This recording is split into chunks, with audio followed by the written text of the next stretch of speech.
এই দেখেন ভাই মূলা, হ্যাঁ মূলা কি ওরে বাপরে, মূলা তো সেই মূলা রে। হ্যালো এভরিওয়ান, আসসালামু আলাইকুম, ওয়েলকাম মাই অ্যানাদার ভিডিও। আজকে ভুট্টা বাড়ির সাথে দেখেন মূলাও দেখাচ্ছি, রসুন মূলা। এই যে মূলা, মূলের দেখ কয়টা ঠ্যাঙ্গা যাইছে রে, লাউ গাছ। ভুট্টার বাড়ির সব কিছু হয়। নাপা শাকের গাছ যখন ভাঙি পড়ছে রে। ভুট্টা করে কোটা করে ভুট্টা হচ্ছে কোন জায়গা ওই পেকে। এই যে ভুট্টা বেড়াইছে তো রে, বেড়াইছে বেড়াইছে। ওই এন্দুর যখন গর্ত হচ্ছে রে, হ্যাঁ এন্দুর না গর্ত হচ্ছে আটে 3 জায়গাত 4 জায়গাত। মূলা সেই মূলা, বাম্পার মূলা। এই মূলা পেঁয়াজ মানে সবকিছুই দেওয়া যায় ভুট্টা বাড়িতে।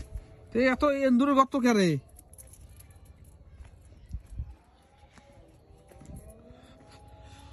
এই যে ভুট্টা বাড়ির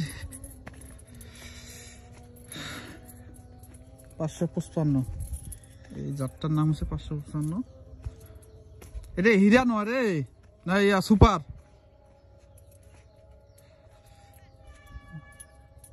তুই সার কবার দিলু?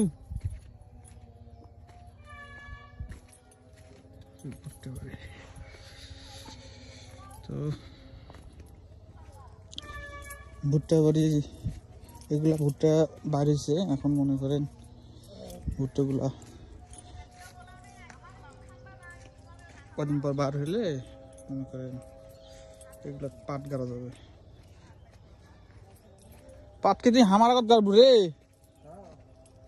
আমার না গোমালা বড় হয় নাই না, ফুল বেড়াইছে কয়েকটা, 2-1টা যখন দেখাও বেড়াইছে। আরে যত্ন নাই তত্ন নাই। আবার ফান দিব কে কে ফান দিব আবার?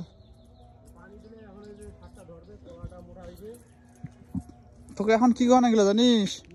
বরক বরক খালি স্প্রে করে দিয়ে ভালো হয়। হ্যাঁ হয়, বরক দিলে স্প্রে করে দিয়ে ভালো হয়, তাহলে আমাকে দানাটা ভালো লাগে। তো যাই হোক গাছ, এই হলো অবস্থা। তো আমারও চিন্তা আছে 2-1 দিনের মধ্যে এই ধানের জমিতে ধান লাগাবো, পানি ঢুকাবো এই জমিতে আশা করি।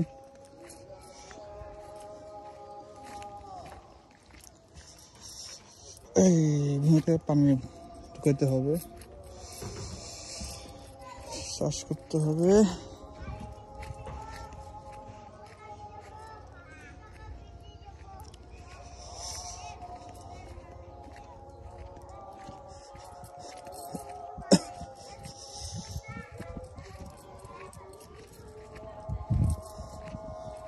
তো বন্ধুরা, আমাদের এলাকায় বর্তমান সবাই এখন কাজে ব্যস্ত, সবাই এখন কাজ নিয়ে থাকবে, কারণ আর বসে থাকার দিন নাই।